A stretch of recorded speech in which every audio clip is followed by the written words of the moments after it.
My dear students, welcome to your master chem channel. कैसे हैं प्यारे बच्चों? Very good.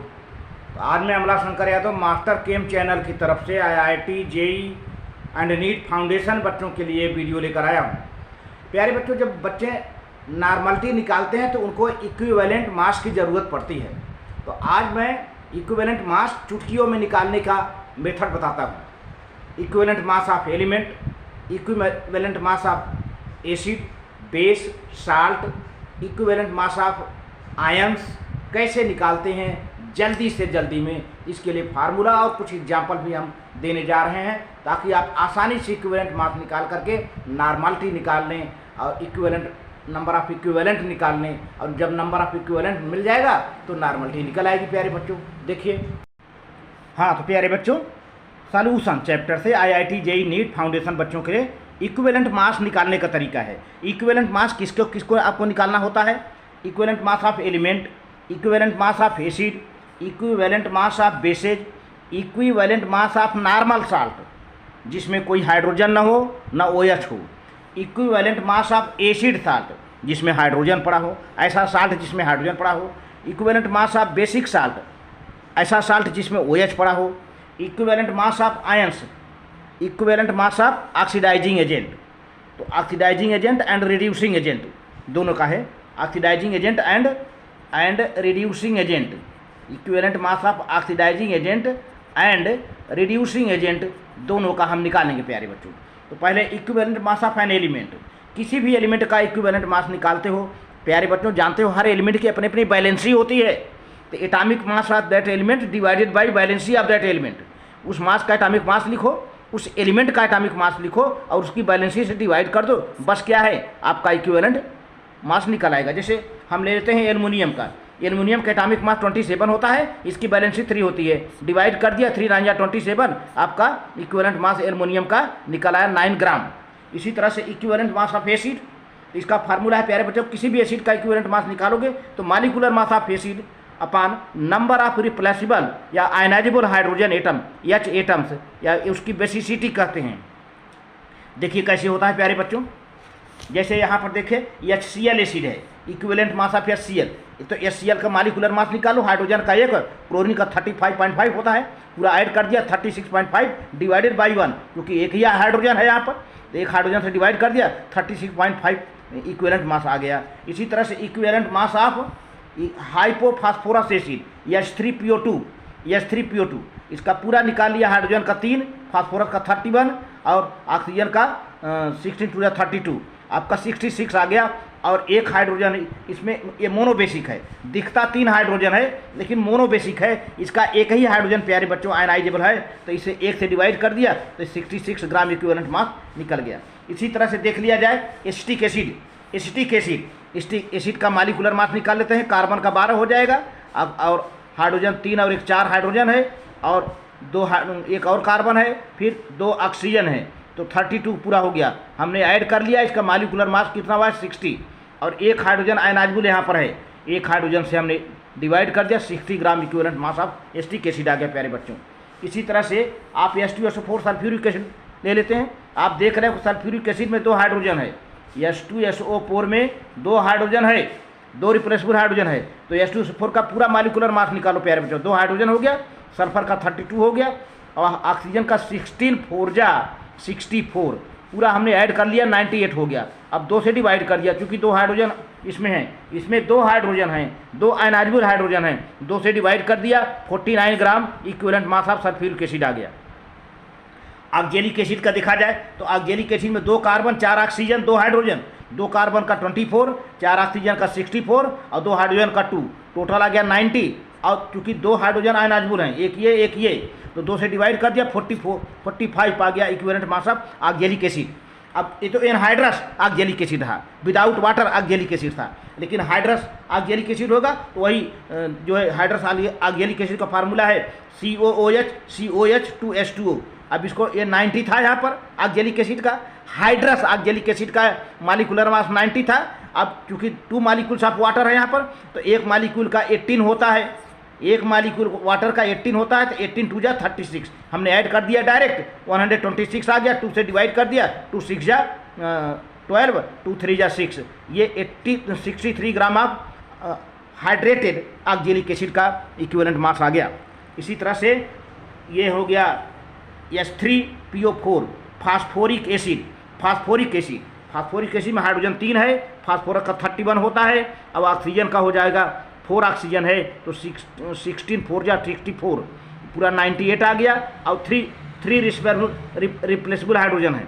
हाइड्रोजन जो है 3 है, इसकी जो है बेसिडिटी 3 है, तो 3 से हम डिवाइड कर दिए, हो गया कितना 32.6 ग्राम आ गया फास्फोरिक एसिड का जो है। और ये ट्राई बेसिक है प्यारे बच्चों, क्योंकि इसमें 3 हाइड्रोजन है। इसका स्ट्रक्चर है, देखिए फास्फोरस है OH OH OH और डबल बॉन्ड O, ये स्ट्रक्चर भी हमने दे रखा है। आगे देखते हैं प्यारे बच्चों, इक्विवेलेंट मास ऑफ बेसेस। अब इसका फार्मूला है molecular mass of bases upon number of OH ion, यानी एसिडिटी। किसी बेस की नंबर ऑफ OH बताती है एसिडिटी। तो अब देखिए हम NiOH का ले लेते हैं, equivalent mass of NiOH। Sodium hydroxide 23 हो गया, और O का ऑक्सीजन का 16 हो गया, हाइड्रोजन का 1, पूरा 40 आ गया। 40 से हम 1 से डिवाइड किए, क्योंकि एक ही OH है, एक OH है तो 1 से डिवाइड कर दिया, 40 ग्राम आ गया। इसी तरह से KOH हो गया प्यारे बच्चों। KOH का एक पोटेशियम का 39 होता है, ऑक्सीजन का 16 होता है, हाइड्रोजन का 1 होता है, पूरा 56 आ गया। और 1 से डिवाइड कर दिया, क्योंकि मोनोबेसिक है, एक ही OH है, एक OH है, नंबर ऑफ OH 1 है, हमने डिवाइड कर दिया 1 से, 56 ग्राम ही इक्विवेलेंट वेट आ गया इसका पोटेशियम हाइड्रोक्साइड का। आते हैं देखते हैं मैग्नीशियम हाइड्रोक्साइड। मैग्नीशियम के प्यारे बच्चों एटॉमिक मास 24 होता है, और एक OH का 17 होता है। एक OH का कितना होता है 17, 16 + 1 17 होता है एक OH का। 2 OH हैं तो 17 2 जा 34 यहाँ लिख लिया। अब 58 टोटल कर लिया, और 2 से डिवाइड करेंगे, क्योंकि इसमें मैग्नीशियम की बैलेंसी, मैग्नीशियम पर जो नंबर ऑफ OH कितना है 2 है। देखा जाए तो नंबर ऑफ OH 2 है, 2 से डिवाइड कर दिया, 29 ग्राम ऑफ इक्विवेलेंट में मास ऑफ मैग्नीशियम हाइड्रोक्साइड आ गया। इसी तरह से कैल्शियम हाइड्रोक्साइड, कैल्शियम का 40 होता है, 40 होता है, और एक OH का 17 होता है, तो 2 OH है, 17 2 जा 34 हो गया। अब टोटल 74 आ गया, और नंबर ऑफ OH कितना है प्यारे बच्चे 2 है, 2 से डिवाइड कर दिया, 37 gram equivalent mass of calcium hydroxide आ गया। इसी तरह से इक्विवेलेंट में mass of ferric hydroxide, ferric oxide, तो आयरन के प्यारे बच्चों 56 होता है, 56 होता है, और एक OH का 17 होता है, एक OH का 17 होता है, तो नंबर ऑफ OH यहाँ पे 3 है, तो 17 3 जा 51, पूरा ऐड कर दिया 107 आ गया। और 3 से ट्राई बेसिक है, ट्राई एसिडिक है ये, तो इसको हम 3 से डिवाइड कर देते हैं, तो ये हो गया 35.7 ग्राम equivalent mass of the ferric hydroxide. इसी तरह से एल्युमिनियम हाइड्रोक्साइड देते हैं, तो एल्युमिनियम का 27 होता है एटॉमिक मास, और नंबर ऑफ OH 3 है, तो ये हो जाएगा 51 जैसे इसमें था। अब हमने 3 से डिवाइड कर दिया, टोटल करके 78 आया, तो 3 से डिवाइड किया, 26 gram of equivalent mass of aluminium hydroxide आ गया। अब नॉर्मल साल्ट वह साल्ट है जिसमें ना तो एसिड हो, ना तो OH हो, ना तो H आयन हो, ना तो OH आयन हो, वह नॉर्मल साल्ट है, जैसे सोडियम क्लोराइड वगैरह। तो नॉर्मल साल्ट का प्यारे बच्चों होगा equivalent mass molecular mass of normal salt upon total number of positive charge या निगेटिव चार्ज। कोई एक चार्ज ले लो, चाहे पॉजिटिव चार्ज या निगेटिव चार्ज, याद रहे साइन नहीं यूज करना है, हमेशा पॉजिटिव में लिखना है चार्जेस को। तो हम लिख लेते हैं लिथियम कार्बोनेट। तो प्यारे बच्चों जो है ये होता है लिथियम का 14 होता है, तो 14 2 जा कितना हो जाएगा 14 2 जा 28, और ये कार्बन का 12 होता है, और ऑक्सीजन का 48 हो जाएगा, 74 हो जाएगा। डिवाइड कर देंगे 2 से, क्योंकि इसका चार्जेस, कार्बोनेट का चार्जेस कितना होगा 2 चार्ज होगा, 2 से डिवाइड कर दिया, तो हमने पाया 37 इक्विवेलेंट मास। इसी तरह से सोडियम कार्बोनेट एक सोडियम का 23 होता है 23, 2 सोडियम है तो हो जाएगा 46, कार्बन का 12 लिखा, और ऑक्सीजन 3 है, 16 48 लिख दिया, 48 ये आ गया 106 डिवाइडेड बाई 2, क्योंकि यहाँ पर कार्बोनेट पर 2 चार्ज आएगा, 2 माइनस चार्ज आएगा, तो 2 से डिवाइड कर दिया, 53 ग्राम आ गया। इसी तरह से सोडियम कार्बोनेट हाइड्रेटेड, एक मॉलिक्यूल ऑफ वाटर है प्यारे बच्चों, तो बस वही क्या काम करो, 106 है कार्बोनेट का, सोडियम कार्बोनेट का 106 है और H2O बढ़ा हुआ है, 18 ग्राम और ऐड कर दीजिए, हो जाएगा 124/2, हो जाएगा 62 ग्राम। अब यहाँ पर सोडियम कार्बोनेट 10H2O, तो सोडियम कार्बोनेट के प्यारे बच्चों एक 106 आप निकाले हो, 106 और फिर 10H2O 180 हो जाएगा। एक वाटर मालिक्यूल का 18 होता है, 10H2O के 180 हो जाएगा। और ये ऐड कर दिया 286/2, क्योंकि दो कार्बोनेट का दो चार्ज है, दो माइनस चार्ज है, ये हो जाएगा 143 ग्राम इक्विवेलेंट मास। पोटेशियम कार्बोनेट का भी इसी तरीके होता है, पोटेशियम का 39 होता है और 2 पोटेशियम है तो 39 में 2 का मल्टीप्लाई कर देते हैं। कार्बन 1 है 12 कर दिया, 12 कर दिया। ऑक्सीजन 3 है 16, 3 जा 48 हो जाएगा और पूरा ऐड कर लिया तो आ गया 138 डिवाइडेड बाई 2। यहाँ भी कार्बोनेट है, कार्बोनेट पर 2 माइनस चार्ज आता है तो ये हो जाएगा 69 आ जाएगा प्यारे बच्चों। Equivalent mass of calcium phosphate, calcium phosphate, calcium 3 है प्यारे बच्चों, एक कैल्शियम का 40 होता है तो 40 में 3 का मल्टीप्लाई कर दिया।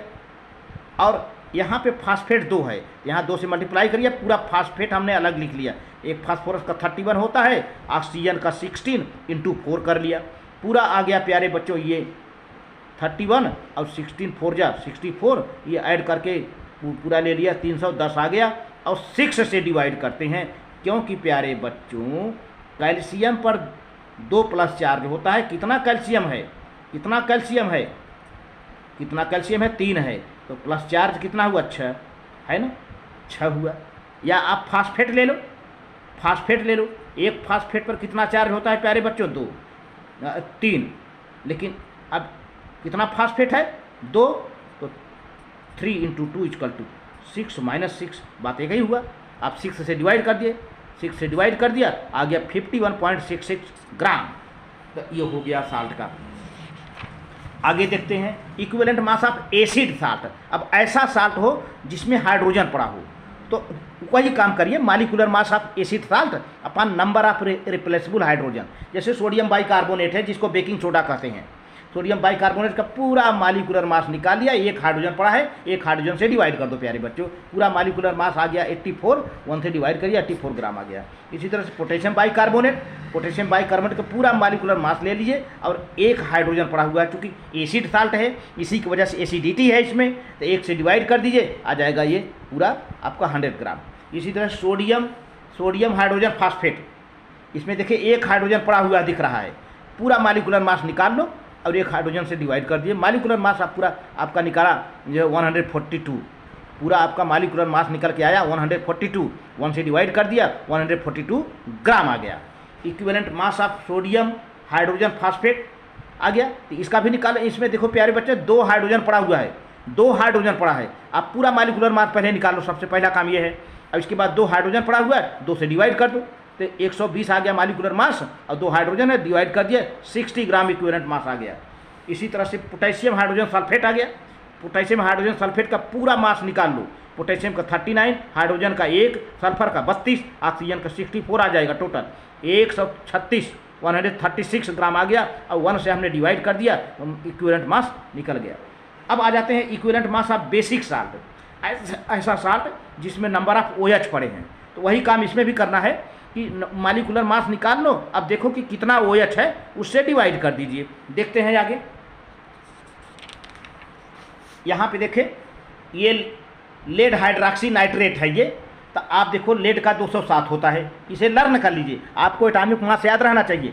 लेड का एटॉमिक मास 207 होता है, 207 होता है, और एक OH का 17 होता है, एक OH का 17 होता है, याद रखिए, क्योंकि ऑक्सीजन 16 है, एक हाइड्रोजन है, तो टोटल बन गया 17 हो गया ये एक OH का, तो एक OH हो गया। और नाइट्रेट है, नाइट्रोजन का 14 होता है और 3 ऑक्सीजन है प्यारे बच्चों, तो 16 × 3 = 48, 16 × 3 = 48, ये पूरा आपने ले लिया। क्योंकि एक ही OH है तो आप 1 से डिवाइड करोगे, 1 से डिवाइड करोगे तो आपका पूरा जो मास आ जाता है 286 डिवाइडेड बाई 1 आ जाएगा, वही 286 ग्राम।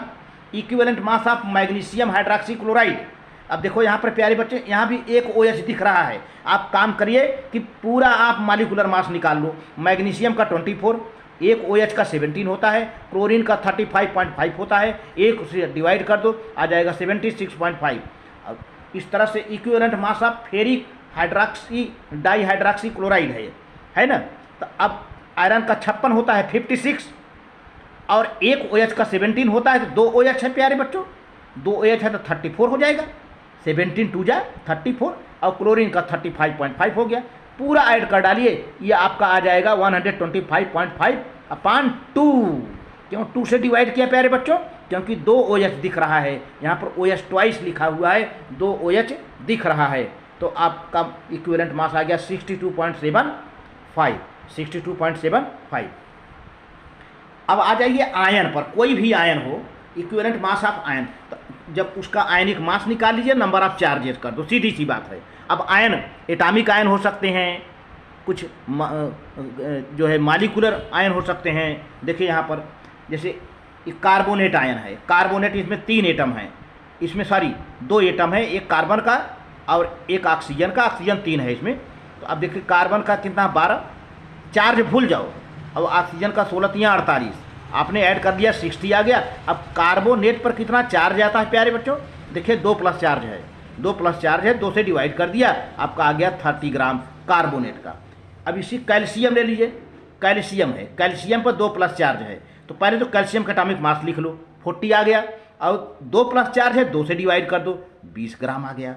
इसी तरह से equivalent mass of oxidising agent, तो equivalent mass of oxidising agent OH, तो total mass of oxidising agent taking part in the reaction upon total number of electron accepted. Oxidising agent कितना electron accept करता है उससे divide कर दीजिए। देखिए यहाँ पर कुछ फार्मूले हैं प्यारे बच्चों। इसी तरह से total mass equivalent mass of reducing agent का क्या होगा? Total mass of reducing agent taking part in the reaction upon total number of electrons lost. तो पहले हम देखते हैं ऑक्सीडाइजिंग एजेंट का। देखिए MnO4 minus plus 8H plus plus 5E, तो Mn पर 2, मैंगनीज पर 2 प्लस चार्ज है और 4H2O मॉलिक्यूल है। तो प्यारे बच्चों 1 मोल ऑक्सीडाइजिंग एजेंट है। ऑक्सीडाइजिंग एजेंट कौन है? MnO4 minus, MnO4 minus oxidising agent है, 1 मोल है। और नंबर ऑफ इलेक्ट्रॉन एक्सेप्टेड कितने प्यारे बच्चों? यहाँ पर 5E दिख रहा है। बस अब क्या काम करूँ? इक्विवेलेंट मास ऑफ MnO4 यानी OA oxidizing, OA means oxidizing agent, तो ये यहाँ पर ऑक्सीडाइजिंग एजेंट का काम कर रहा है। इसका हमने Mn का 55 कर लिया और ऑक्सीजन का 64 कर लिया। अब 5 से डिवाइड कर लिया, क्योंकि 5 इलेक्ट्रॉन यहाँ एक्सेप्ट हो रहा है प्यारे बच्चों। अभी आ गया टोटल आ गया 119/5, 119 को आपने डिवाइड कर दिया तो 23.8 ग्राम आ गया। ये आपका आंसर आ गया। इसी तरह से रिड्यूसिंग एजेंट देखिए 2S2O3 और 2 माइनस चार्ज है। अब आ गया S4O6 और 2 माइनस चार्ज प्लस 2E। आप देख रहे हो 2 इलेक्ट्रॉन लॉस्ट हो रहा है। तो यहाँ पे मोल, कई मोल है यहाँ पर? 2 मोल रिड्यूसिंग एजेंट Ra है।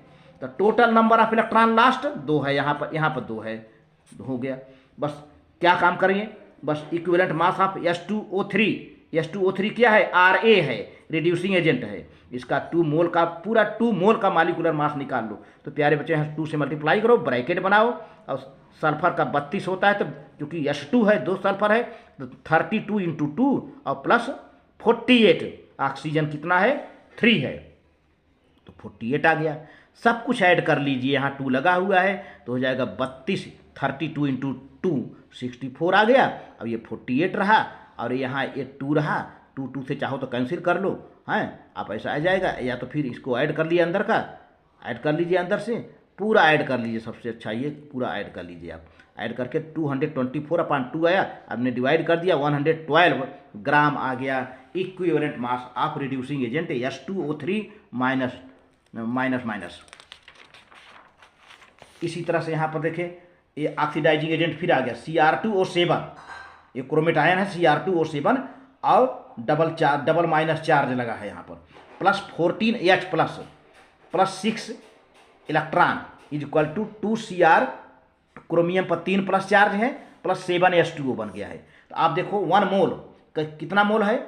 1 mole oxidising agent Cr2O7 minus charge है, 1 मोल है। और नंबर ऑफ इलेक्ट्रॉन एक्सेप्टेड कितने हैं? 6 दिख रहा है साफ साफ। ये लिख लिया। बस क्या काम करना है, इक्विवेलेंट मास निकाल लो Cr2O7 माइनस माइनस का, तो इसका पूरा एटॉमिक मास निकाल लो। अब इसमें क्या करेंगे, आपको क्रोमियम का एटॉमिक मास मालूम होना चाहिए। तो क्रोमियम का एटॉमिक मास प्यारे बच्चों 52 होता है, आप लिख लीजिए। तो 52 इंटू 2 और प्लस 7 इंटू 16, 7 ऑक्सीजन है, एक ऑक्सीजन का 16 था, पूरा आप ऐड करके 104 इधर हो गया और प्लस 112 इधर हो गया, टोटल आ गया 216/6। आपने 6 से क्यों डिवाइड किया, क्योंकि number of electron 6 are accepted here, आपने डिवाइड कर दिया, 36 ग्राम आ गया equivalent mass of this ion. अब आप देखिए यहाँ पे 2H2O है, ये रिड्यूसिंग एजेंट है, वाटर रिड्यूसिंग एजेंट है, ये हो जाता है 4H plus plus O2 plus 4E, 4 electron lost हो रहा है। तो नंबर ऑफ रिड्यूसिंग एजेंट कितना है, कई मोल है, 2 मोल रिड्यूसिंग एजेंट RaS2O, और नंबर ऑफ इलेक्ट्रॉन लास्ट 4, तो 2 मोल का जो है, अब इक्विवेलेंट मास निकालेंगे तो 2 मोल का निकालोगे, 1 मोल का 18 होता है। वाटर के 1 मोल का कितना होता है प्यारे बच्चों, 18 होता है, 2 + 16 = 18 होता है। तो यहाँ पे 2 मोल है, तो 18 2 जा 36 हो जाएगा, अपान नंबर ऑफ इलेक्ट्रॉन लास्ट। तो नंबर ऑफ इलेक्ट्रॉन लास्ट साफ साफ दिख रहा है, 4 है, 4 से डिवाइड कर दो, आ जाएगा ये 9 ग्राम। 9 ग्राम, तो 9 ग्राम। इस तरह से प्यारे बच्चों, वीडियो अच्छा लगे तो लाइक करके सब्सक्राइब करना, शेयर करना। यह मेरा थोड़ा सा लंबा वीडियो रहा ताकि बच्चों को इक्विवेलेंट मास निकालना आ जाए। होता यह है कि इक्विवेलेंट मास जब नहीं निकाल पाते तो नंबर ऑफ इक्विवेलेंट उनको निकालने में प्रॉब्लम होती है और वे नॉर्मलिटी के क्वेश्चन को छोड़ के चले जाते हैं। तो प्यारे बच्चों, थैंक यू।